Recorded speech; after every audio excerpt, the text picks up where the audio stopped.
Si había alguien en Brasil que dudase de que un tornero mecánico salido de una fábrica llegaría a la presidencia de la República, el 2002 comprobó exactamente lo contrario.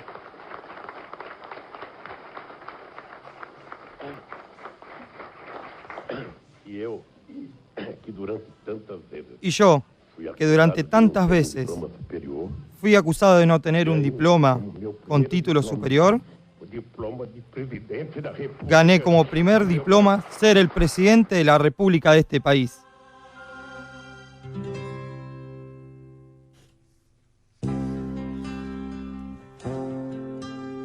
Fue el sueño de miles de obreros del mundo, de metalúrgico a presidente de la República. Una leyenda no solo de su país, Brasil, sino también de toda América Latina. Pero hoy, el mito de Lula da Silva parece estar acabado. En la mira de la justicia brasileña por el escándalo de corrupción en la petrolera estatal Petrobras y en el de compra de ventajas tributarias por parte de importantes empresas durante su mandato, el ex jefe de Estado de Brasil aseguró que no teme ir preso. Y además redobla la apuesta, asegurando que será presidente de Brasil en el año 2018. La justicia y la Policía Federal investigan 6 casos de corrupción en los que al menos Lula está vinculado directa o indirectamente a través de sus familiares.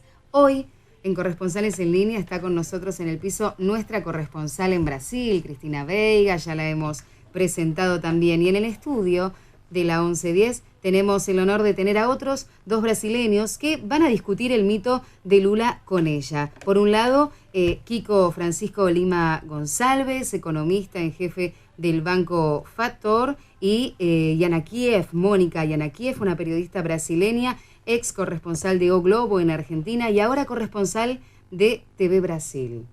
Muy buenos días a todos, una alegría tenerlos acá con nosotros en un estudio que vale la pena decir está más repleto que nunca, más repleto que lo que fue todo el año, lleno de muchísima gente y de profesionales, por supuesto. ¿Cómo están? ¿Bien? Bien, gracias, buenos días. Muy bien, entonces, para retomar este tema, Cristina Veiga, ¿es el fin del mito realmente de Lula da Silva? Digamos, ¿qué presenta hoy su figura para el pueblo de Brasil? Así espero. Bueno, pero así espero que sea, pero a mí me parece que empieza a desaparecer en realidad, Magda. La gente se enteró que la corrupción pasó en el gobierno de él y no en el gobierno de Dilma, con el partido que dirige él, con la gente próxima a él. Por primera vez Lula fue silbado 2 veces cuando apareció en público hace 3 semanas. Son los exministros de Lula los que están detenidos. Son los amigos de Lula los que están en prisión por corrupción. Son sus hijos los que sacaron provecho o están acusados de sacar provecho cuando el padre estaba en el Palacio de Gobierno. Y de eso es lo que la gente se está dando cuenta. No quiere decir, entre tanto, que no tenga su electorado. Hay gente que lo adora, que lo tiene como ídolo, como mito, aún sigue siendo así. Habla muy bien, tiene una oratoria inolvidable, sabe hablar de manera en que la gente lo entiende. Además es carismático, es impresionante. Verlo hablar es una cosa que da envidia. Y traduce lo más difícil de forma que la gente más simple puede comprender. Además hay que reconocer que él fue responsable de la movilidad social ascendente de casi 40 millones de personas de la clase media. Pero también es cierto que a cada día vuelve a la pobreza esta gente, ¿no? Y creo que ahora y más el mito Lula se está desmoronando. Así que no creo que, aunque él mismo diga que vuelve en el 2018 y que trate de alejarse de Dilma, a ver si logra no está involucrado o afastarse de la economía que está en depresión en Brasil, no creo que llegue a ganar. Es cierto que va a tardar. En política un día es un ciclo, ¿no? Pero para hablar mejor de esto, creo que debemos preguntar a José Francisco de Lima González qué cree él.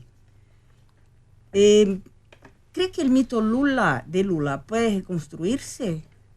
¿Cuándo pesan sobre él 6 causas de corrupción que lo involucran de forma directa o indirecta y en un contexto de pedido de impeachment contra la presidenta Dilma Rousseff? Os mitos são construídos em situações de esperança e são destruídos com a frustração. Los mitos son construidos en situaciones de esperanza que son destruidos en situación de Frustração, de decepção. de decepción. O mito Lula foi construído a partir de uma situação econômica e política muito específica, singular. El mito Lula fue construido en un momento de una situación política y económica singular, muy especial. Do lado econômico, a expansão que já foi comentada aqui da economia chinesa, Del lado económico, la expansión que ya se comentó acá de la economía china, num ambiente de taxas de juros internacionais muito baixas, en un momento donde las tasas de interés internacionales eran muy bajas, e uma economia como a brasileira capaz de reagir rapidamente a esse ambiente. y una economía como la brasilera capaz de reaccionar rápidamente a ese ambiente. Portanto, o forte crescimento do Brasil nos 5 ou 6 anos do governo Lula Por lo tanto, el fuerte crecimiento de la economía brasileña en los 5 o 6 años del gobierno Lula abriu espaço para 2 movimentos muito importantes. abrió espacio para 2 importantes movimientos. De um lado, o crescimento permitiu a elevação da arrecadação de impostos, Por un lado, el crecimiento permitió que se elevara la cobranza de impuestos, o que, por sua vez, viabilizou a execução de programas de inclusão social y esa plata que fue recaudada y que creció tornó posible la implementación de planes sociales e de atendimento a demandas y político-partidárias pudo también con esa plata atenderse a las demandas político-partidarias e regionais, como é uma característica política brasileira muito importante. y también a las demandas regionales que hacen parte de ese cuadro político brasilero y tienen su peso importante. Por outro lado, esse crescimento viabilizou uma melhora, uma expansão em quantidade e qualidade Eso también, esa mejora viabilizó una expansión en cantidad y calidad do mercado de trabalho. del mercado de trabajo, o sea, mejores trabajos y más trabajos. Sim, o desemprego caiu rapidamente, El desempleo cayó rápidamente, a renda cresceu rapidamente la renta, de lo que la gente ganaba, creció rápidamente e a economia passou por 2 ciclos. y la economía pasó por 2 ciclos. De consumo de bens de consumo duráveis, Uno de consumo de bienes de consumo durables, o que em si é muito atrativo, que es muy atractivo eso.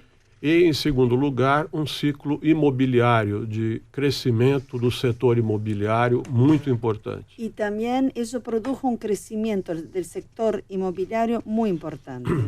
Ou seja, por vários anos, aparentemente era possível atender a todos. O sea, durante muchos años aparentemente era posible para el gobierno atender a todos.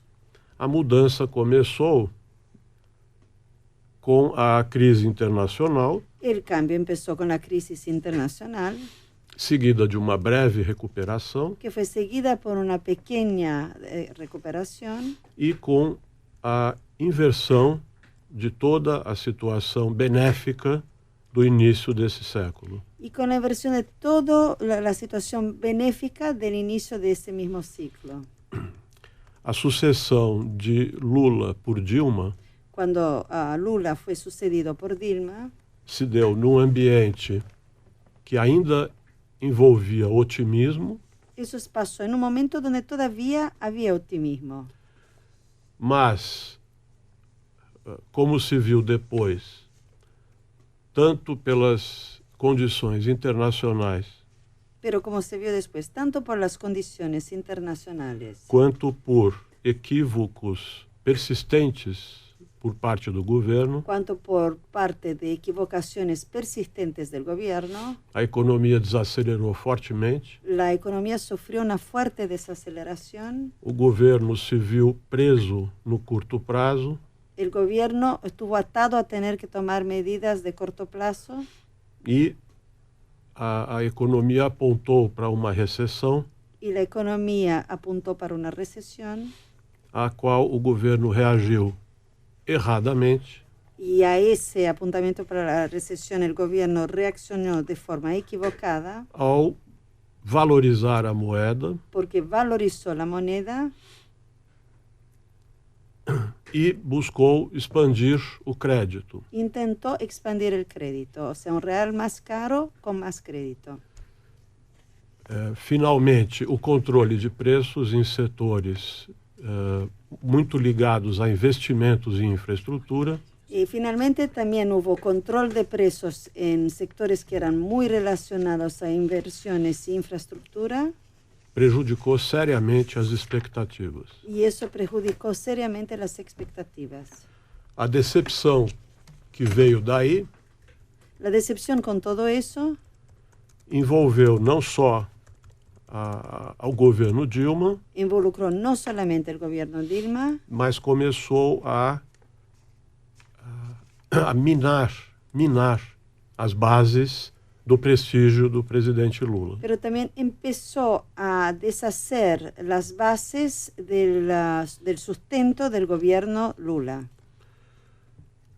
Os fatos desvendados e denunciados a respeito de corrupção El hecho es que las revelaciones que hubo sobre la corrupción vieram a coroar esse processo de decepção. coronaron ese proceso de decepción que ya había empezado antes.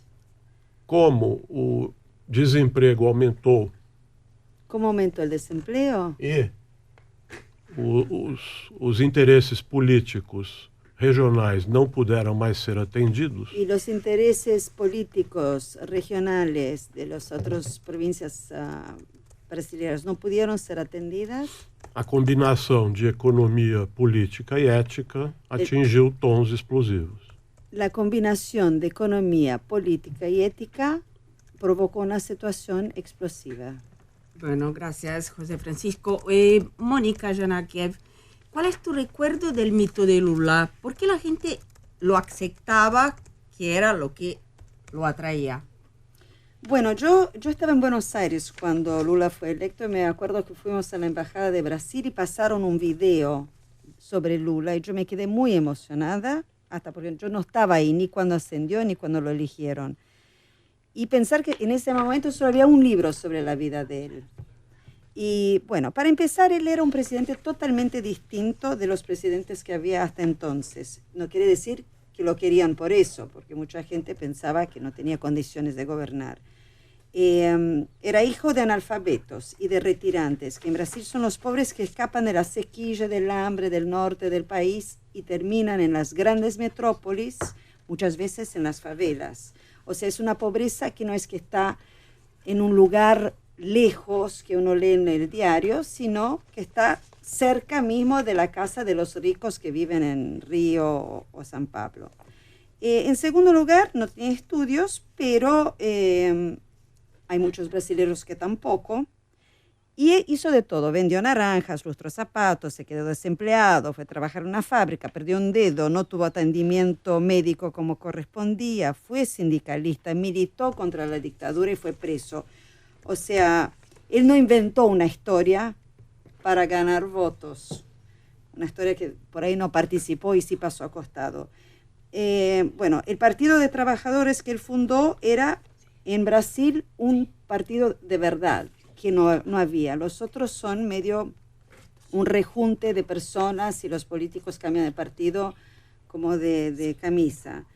Entonces, cuando él llegó, encima ese PT denunciaba la corrupción de todos los otros. Entonces, hacía mucha oposición a todo. Entonces parecía una cosa que representaba el pueblo, que era ético, que por ahí podía ser inviable, pero la gente lo votó después que él intentó, 3 veces perdió, y fue hasta ser finalmente elegido. Entonces era persistente, llegó con esfuerzo, es carismático, es simpático, habla simple, no vino con un discurso de revancha ni de dividir, y para los que no lo querían o que tenían miedo, para gran sorpresa, siguió la política económica de su antecesor.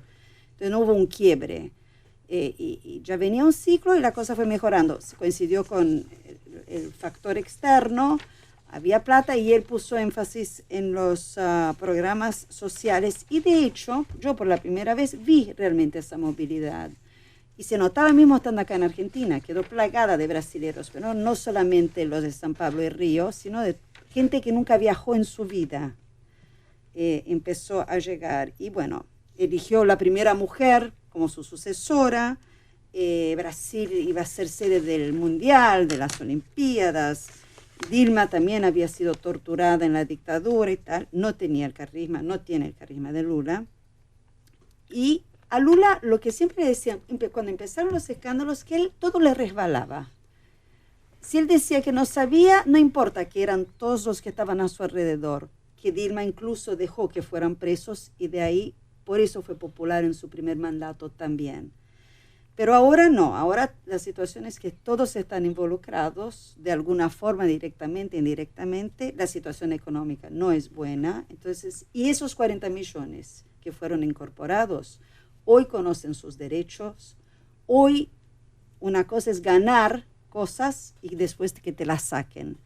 Y eso es lo que da una enorme frustración de decir, no puede ser que vamos otra vez a empezar de cero. Bueno, muchísimas gracias, Mónica, muchísimas gracias, José Francisco.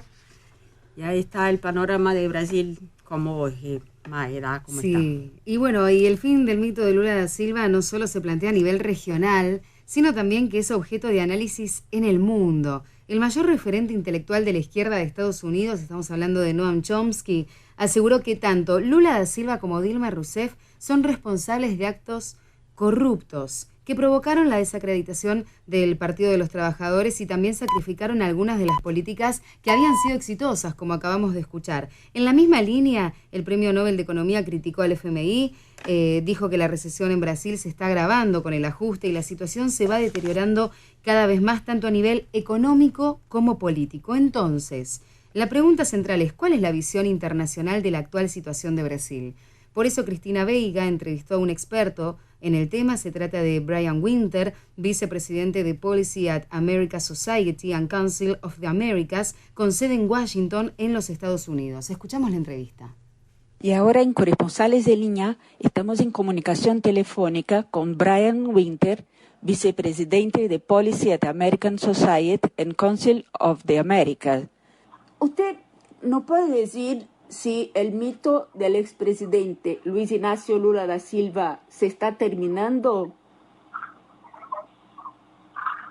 Mire, con certeza la popularidad de Lula está cayendo, pero no sé si el mito está cayendo, porque el progreso que él logró en la década pasada es real y todavía se puede observar el cambio de vida que, bueno, 40 millones de brasileños tuvieron durante su presidencia. Pero esta gente ahora ya sufre con la queda de la clase, o sea que deja de estar en la clase mediana. ¿Esto le puede afectar al expresidente o no? No todos. O sea, ciertamente ha habido un descenso, un empeoramiento en la calidad de vida de mucha gente en el último año. La inflación está pegando fuerte, sí. El desempleo también, pero no se puede decir que hayan perdido todo lo que han ganado durante la última década. Y mire, Brasil especialmente es difícil tal vez de entender en Argentina, que es un país que acompaña muy de cerca su política, pero sí. Brasil es fundamentalmente un país apolítico. Y mucha gente, puede parecer falso, pero para mucha gente no asocian lo que está pasando ahora con Lula, lo asocian con Dilma. Por eso Lula todavía mantiene cierta esperanza de volver en el 2018. ¿A usted le parece que las chances igual son grandes de que siga siendo un candidato fuerte a la presidencia? Sí, porque por otro lado no hay muchas otras figuras que tengan una popularidad tan alta. La popularidad de todos los candidatos o los posibles candidatos ha caído en el último año, porque lo que está pasando aquí es un desencanto con la clase política en general. Entonces, sí. Aécio Neves, que fue el candidato que perdió ante Dilma el año pasado, tiene una imagen negativa por encima de la imagen positiva. O sea, él también está en problemas. Entonces, y bueno, hay que destacar también que faltan 3 años para una elección aquí. Y bueno, 3 años es mucho tiempo. Aunque hayan todas estas denuncias, o sea, que hay gente del partido que lo formó, lo hizo Lula, ¿esto tampoco la gente se entera o sabe que es así?